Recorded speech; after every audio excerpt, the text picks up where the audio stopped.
most of us don't know a lot of the history of Unitarian Universalism. So we're going to add a little historical tidbit to every service. And then after the planning committee meeting this afternoon, maybe I'll have a little slot of time before service starts on Sunday to give a history lesson to anybody who's willing to listen and talk about our forefathers and foremothers and the message that they brought when they were joined together, Universalism and Unitarianism and all the other ministers that came before now. So does anybody here know who James Luther Adams is?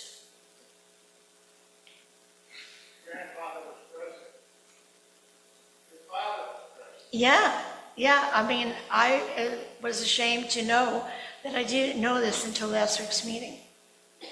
And I mean, I know what we think about, what we believe, but I didn't know of all these people. So here's a little history.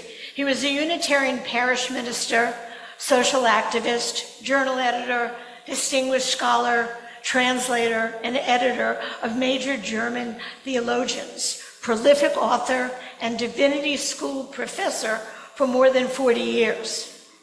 Adams was the most influential theologian among American Unitarian Universalists of the 20th century. And he used to talk about 5 smooth stones. Anybody know the reference of 5 smooth stones from Old Testament? Samuel 17. Okay. These were the stones that were put into David, later to become King David, but was a child then or a teenager, when he went to slay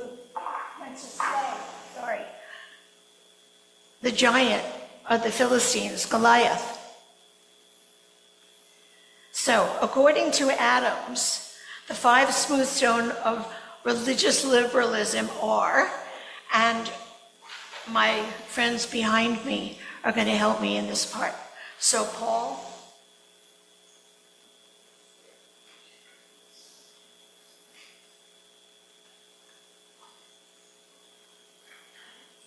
Hello, my name's Paul. According to Adams, the 5 smooth stones of religious liberalism are: religious liberalism depends on the principle that the revelation is continuous. Religious tradition is a living tradition because we are always learning new truths.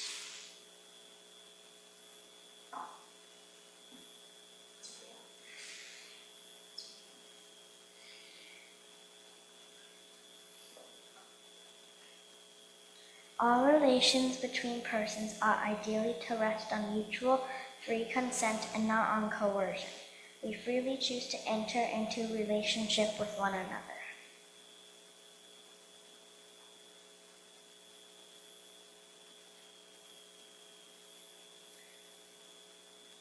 Religious liberalism affirms the moral obligation to direct one's effort toward the establishment of a just and loving community.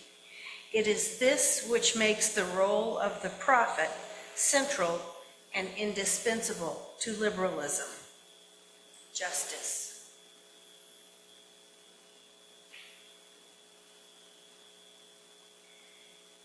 We deny the immaculate conception of virtue and affirm the necessity of social incarnation. Agency, good things don't just happen, people make them happen.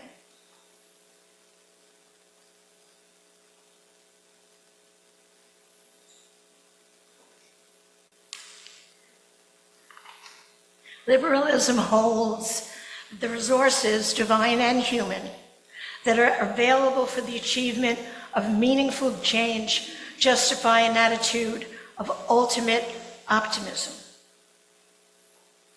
That's what he stated. We'll see how those 5 principles have evolved. Definitions of the 5 smooth stones.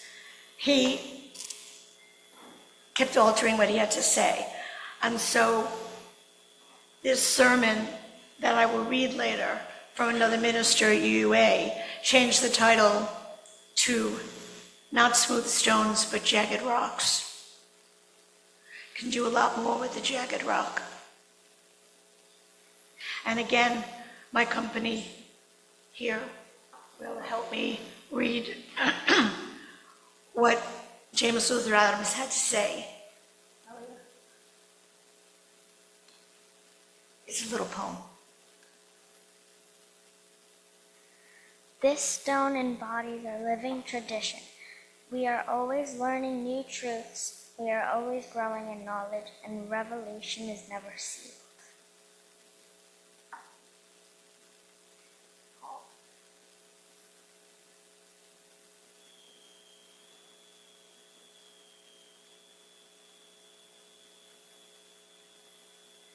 The stone embodies what we are, a free people, gathering in free will to join in a spiritual journey.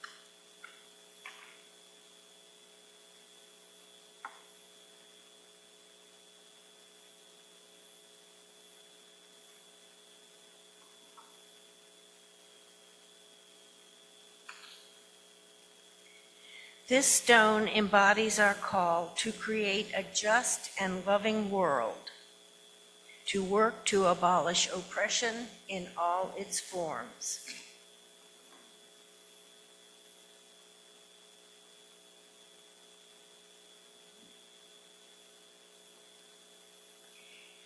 This stone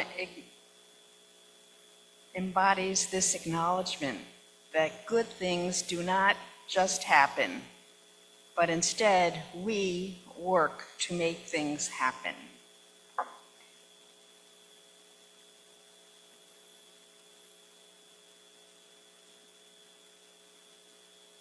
This stone embodies our knowledge that there are spiritual and human resources for the achievement of meaningful change, which justify an attitude of ultimate optimism.